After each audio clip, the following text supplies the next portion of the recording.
Sometime in the late 6th century BC, a prophet stands in the dark and watches 4 war chariots tear out of a canyon that does not exist on any map of the earth.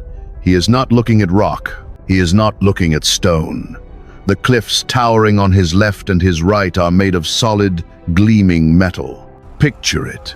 The deafening sound of hooves echoing off impossible canyon walls. A cavalry formation breaking into the open. The prophet Zechariah is deep inside a night vision, and the geography he is staring at is breaking the rules of the natural world. The text demands we ask what kind of ancient cosmic threshold these riders are crossing to execute a silent judgment on the earth. Listen to how the prophet records the exact moment the vision breaks open. Zechariah chapter 6, verse 1, in the King James. "And I turned, and lifted up mine eyes, and looked, and behold, there came 4 chariots out from between 2 mountains, and the mountains were mountains of brass." Stop right there. Read that again. "And the mountains were mountains of brass." This is not a poetic description of a copper-colored sunset. This is not a geological survey of ore buried beneath the dirt. The structure itself, the sheer vertical faces of these 2 peaks, is forged metal. Natural mountains are born from tectonic plates, from volcanic ash, from the slow violence of the earth.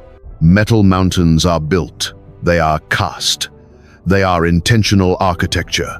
We are looking at a gate. To understand what this gate is holding back, we have to look to 1st Enoch, an ancient Jewish writing preserved whole in the Ethiopian Bible. Enoch maps the extreme edges of the earth, documenting the foundations of the heavens and the heavy celestial doors where cosmic winds are stored.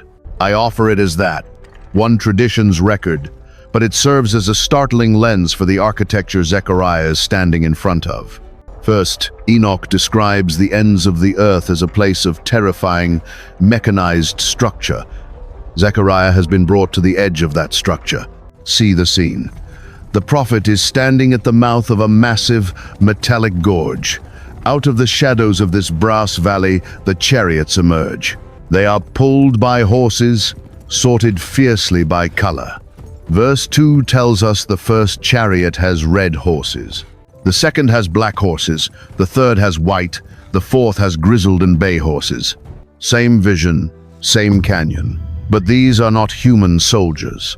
The kings of the earth do not park their chariots between mountains of solid brass.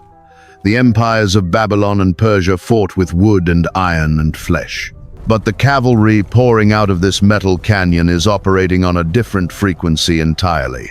This is a divine deployment, a release of forces from an unseen realm into the physical world. And the first clue to where they are coming from, and who is sending them, is hidden inside the very material these mountains are made of: brass. In the ancient biblical mind, you do not use brass to build a mountain. You use it to build something much more dangerous and much more holy. We have 4 chariots racing out of a metal canyon that has no earthly coordinates, but if we trace the exact Hebrew word used for this specific metal, the geography begins to change from a barren wasteland into a very specific room. What happens when a mountain becomes an altar? Take the prophet out of the canyon for a moment and walk him back to the wilderness of Sinai. To understand the impossible geology of Zechariah's vision, we have to look at the blueprint of the very first earthly dwelling place for the God of Israel. Exodus chapter 27 details the construction of the massive altar, where blood was spilled and sin was dealt with.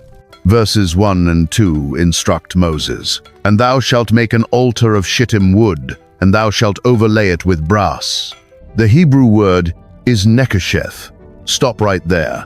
In the strict, ancient architecture of the wilderness tabernacle, metal is not just building material. Metal is theology. Gold is the metal of divine glory. It sits in total darkness, deep inside the Holy of Holies, covering the mercy seat of the Ark. Silver is the metal of redemption, cast into the heavy sockets holding up the sanctuary walls. but Nekosheth, brass, bronze. Brass is the metal of the outer court. It is the metal of the altar of burnt offering. It is the metal of the massive basin of water called the brazen laver. Why? Because brass is the only tabernacle metal built to withstand the relentless, consuming heat of the sacrificial fire.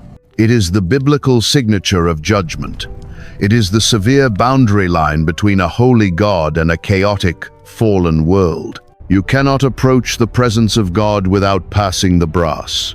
Now go back to the prophet Zechariah. Standing in the night, the text says, "There came 4 chariots out from between 2 mountains, and the mountains were mountains of brass." He is not staring at 2 geological anomalies. He is looking at the cosmic altar. These are not mountains of gold. These chariots are not riding out from the quiet, inner sanctum of mercy. They are emerging from the holy fire of Nekosheth. They are deployed from the very center of divine justice. See the scene. The sheer vertical faces of these 2 peaks are towering walls of burnished metal, glowing with the latent heat of the temple's fire. The canyon floor between them is the threshold of heaven itself. Watch what the text does. It forces the physical landscape to become temple architecture.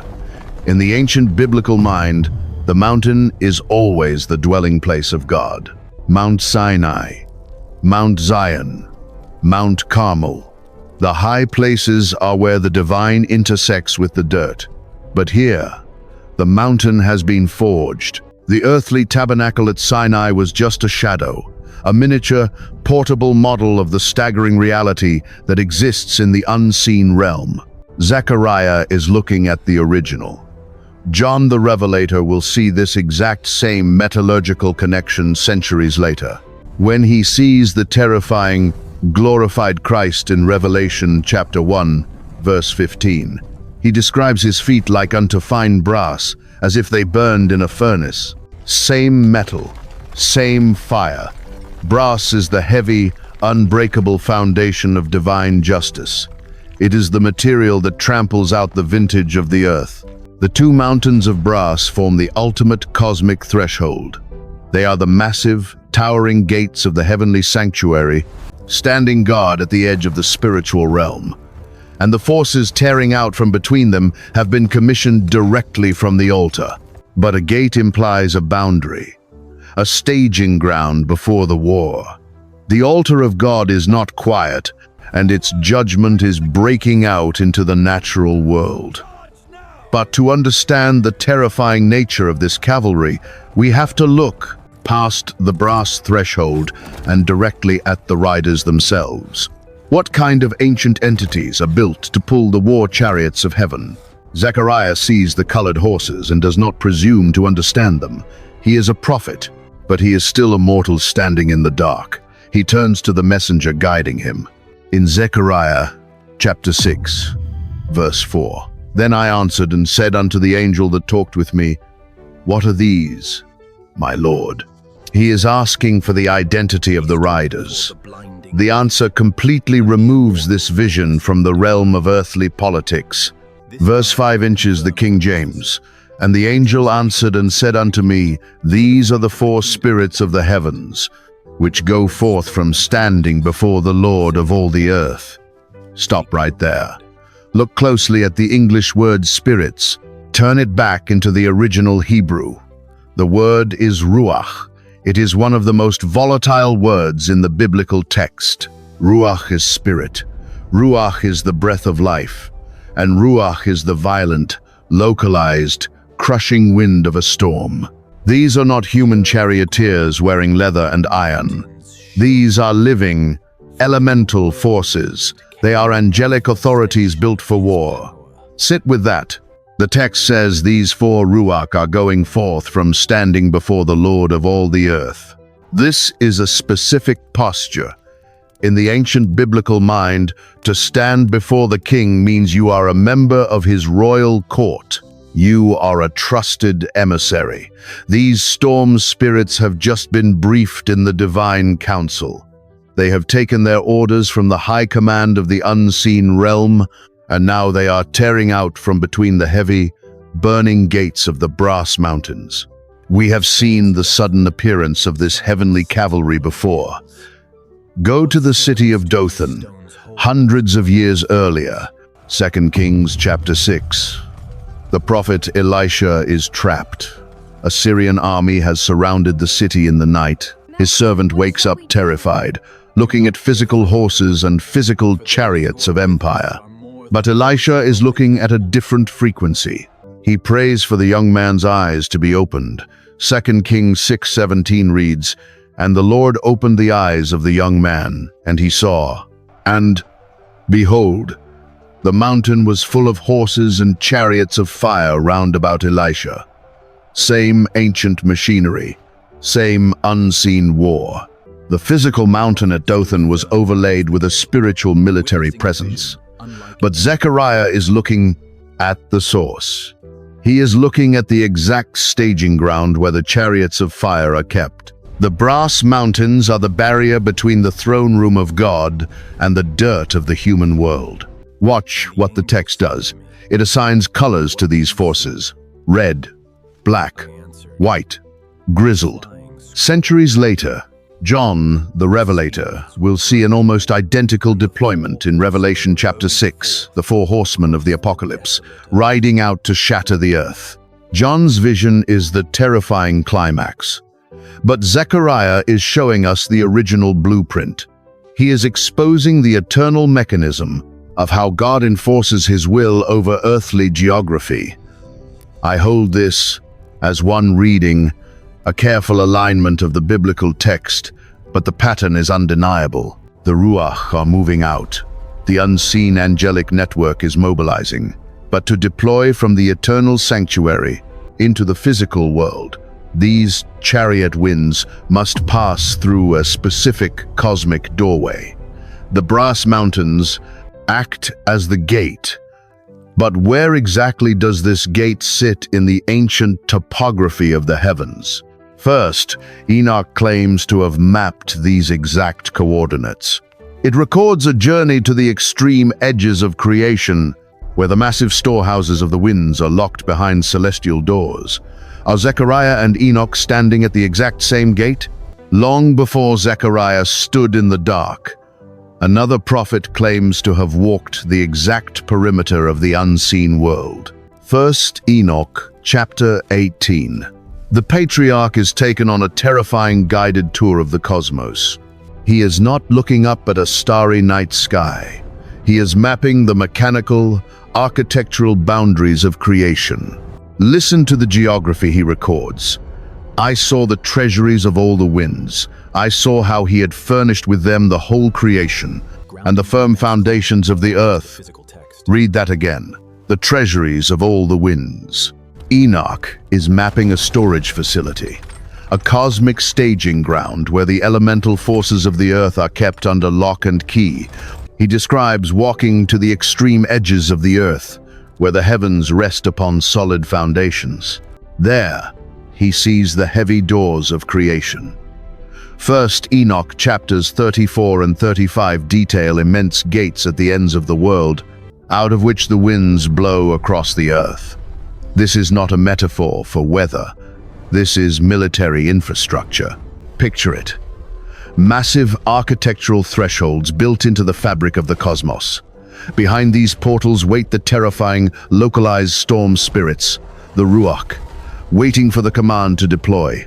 I hold this as their telling, not as proven fact. But watch how perfectly this ancient Jewish map overlays Zechariah's brass mountains.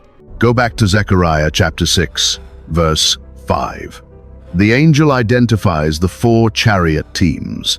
These are the four spirits of the heavens, which go forth from standing before the Lord of all the earth. Same winds, same location, same threshold. Zechariah is not seeing a new structure. He is standing at the very gates Enoch documented. The two mountains of brass are the architectural frame of the celestial portal. They are the burnished, fire-tested doorway between the treasury of the winds and the physical geography of the human world. And now, The doors are open. Stop right there. Look closely at the movement in the biblical text. These spirits are not aimless weather patterns. They are disciplined. They are mechanized. They are tethered to chariots. In the ancient Near East, a chariot is the ultimate weapon of imperial control. It is speed. It is dominance. It is the inescapable reach of the king. By harnessing the ruach to chariots, the text is revealing that the violent chaos of the natural world is completely subdued by the throne of God. The winds do not blow where they wish. They pull the war carts of the Almighty, but there is a second ancient text that takes this terrifying image of celestial chariots and moves it from the extreme edges of the earth directly into the liturgy of worship. The Dead Sea Scrolls, sealed in jars in the caves of Qumran 2,000 years ago, contain a document called the Songs of the Sabbath Sacrifice. The exiled priests who wrote it were obsessively focused on the unseen world, and in their songs they reveal a secret about the exact chariots Zechariah is watching. They are not just pulling weapons, they are part of the temple itself. We have a map of the gates and a name for the elemental spirits pulling the wheels. But the Qumran texts contain a terrifying secret about how this cavalry actually functions within the sanctuary. If the brass mountains are just the outer threshold, what kind of living, mechanized architecture is moving inside the heavenly Holy of Holies? The Judean desert, 2,000 years ago. A strict sect of exiled priests sits in the arid heat of the Qumran caves, writing a liturgy for a temple they refuse to enter. The physical temple in Jerusalem has been corrupted by politics, so these men have turned their eyes entirely to the unseen world. They are documenting the actual, living architecture of the heavenly sanctuary. The scroll they are composing is called the Songs of the Sabbath Sacrifice. It is a staggering, terrifying document. It does not describe a quiet, ethereal room with kneeling angels playing harps. It describes a massive, deafening, mechanized structure. The Qumran texts detail the Merkabah, the chariot throne of God, but in their liturgy, the chariot is not a single, parked vehicle. It is a complex, networked living entity. The wheels of the chariots are described as conscious, angelic beings. The structure itself praises God as it moves. I hold this as their telling, an ancient Jewish lens on the unseen realm. But watch how it completely redefines the metal valley Zechariah is standing in. If the Qumran priests are right, the 4 chariots tearing out from between the 2 mountains of brass are not just military transports pulled from a cosmic garage. They are actual, living extensions of the divine throne room. Picture it. The temple of heaven is not static. It is mobile. It is weaponized. And parts of its very architecture can break off, pass through the brass gates of the altar, and descend into the physical world to enforce the will of the king.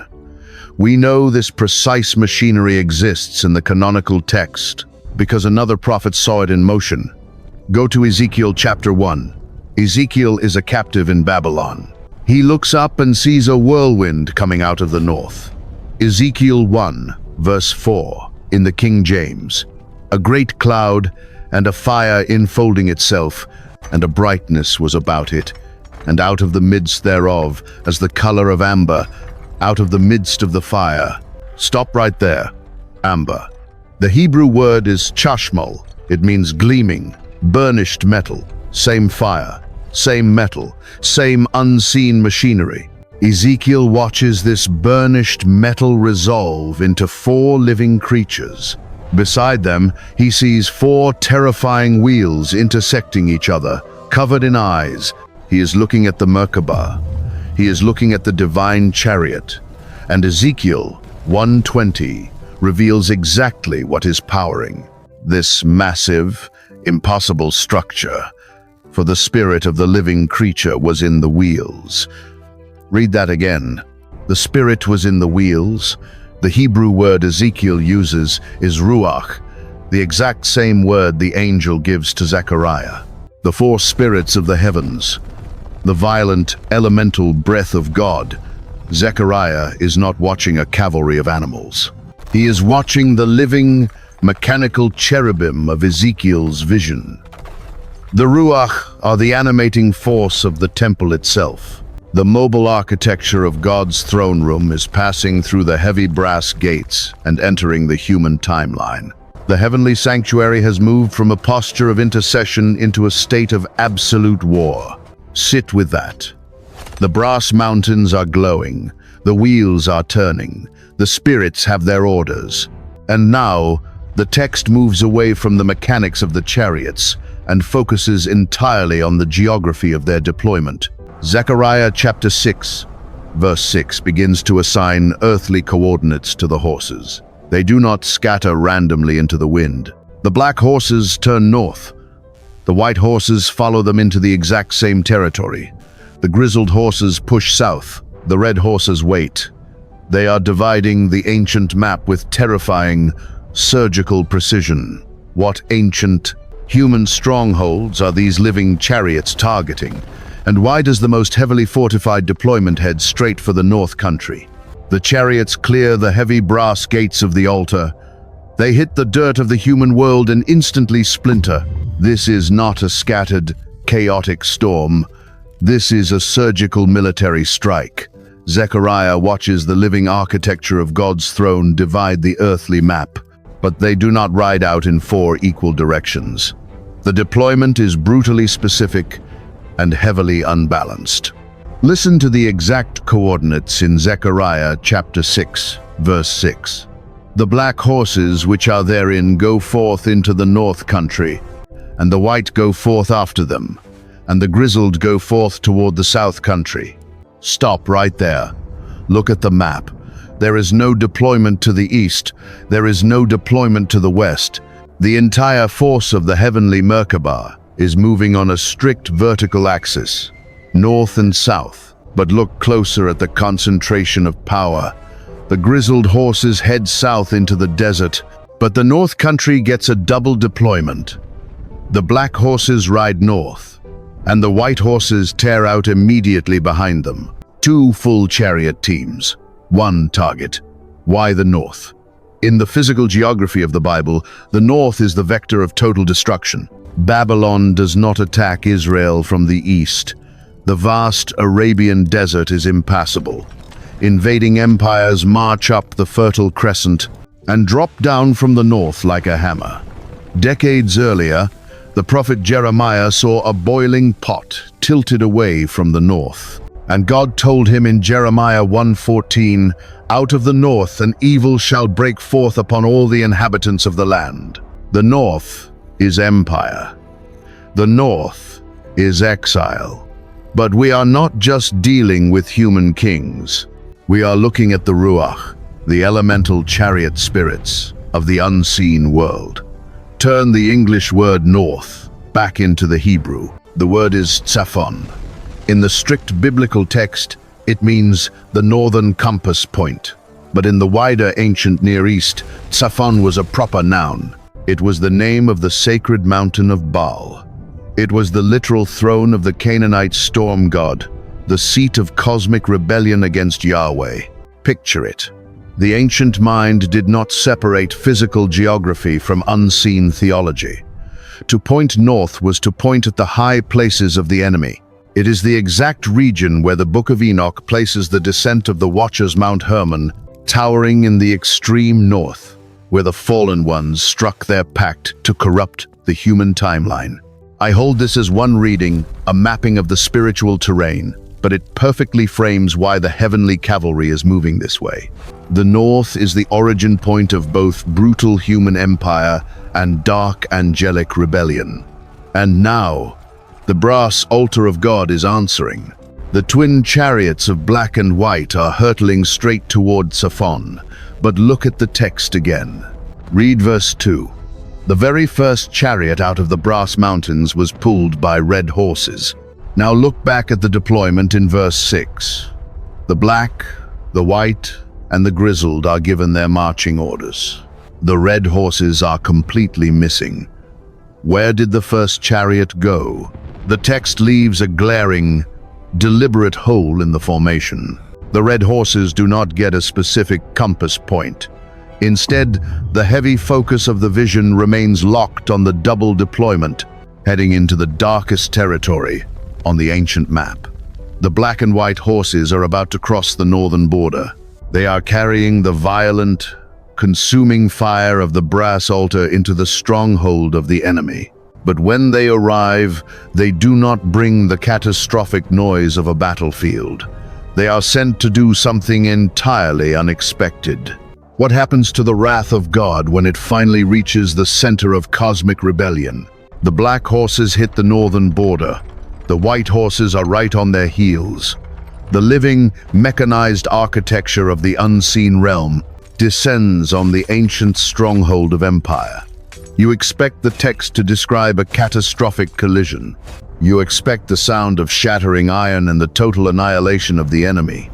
The entire vision has been building to a brutal, apocalyptic clash between the war chariots of heaven and the demonic high places of Zephon. But that is not what the chariots are sent to do. Zechariah is watching this double deployment vanish into the dark territory of the north, waiting for the explosion. Instead, the guiding angel shouts a final update. Zechariah, chapter 6, verse 8. Then cried he upon me, and spake unto me, saying, Behold, these that go toward the north country have quieted my spirit in the north country. Stop right there. Read that again. Have quieted my spirit. Turn the English back to the Hebrew. The word for quieted is nuach. It means to settle, to cause, to rest, to pacify. And the word for spirit is that same volatile, elemental word we saw earlier, ruach. The angel is saying that the heavily armed, storm-wind cavalry of the altar has brought the wrath of God to a state of absolute rest.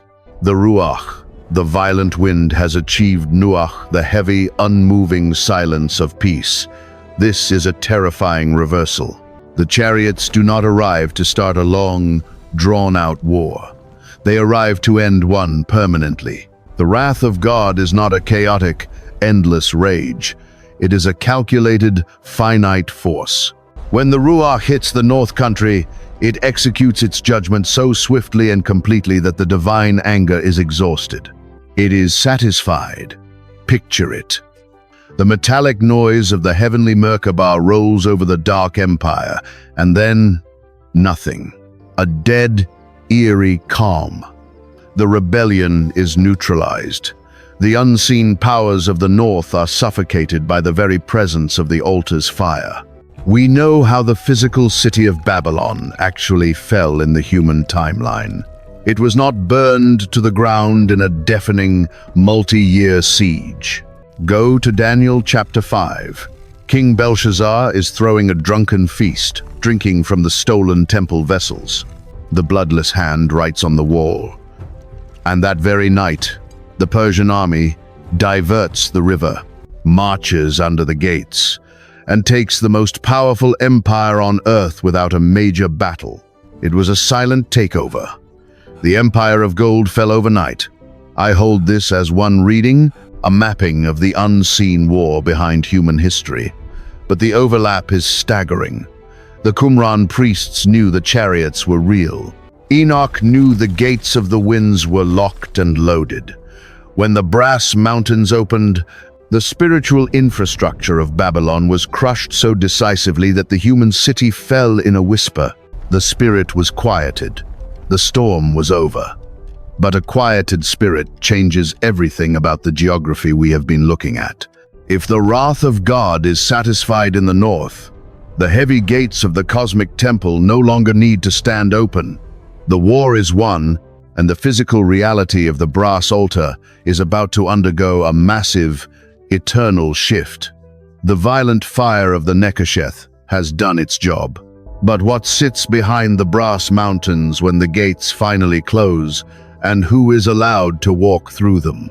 Go back to the prophet standing in the dark. We began this entirely inside a night vision in the late 6th century BC. A man staring at an impossible geological anomaly. Two sheer vertical peaks made of solid, gleaming metal. When we first walked to the mouth of that canyon, it looked like a staging ground for a sudden, violent apocalypse. Now look at it again.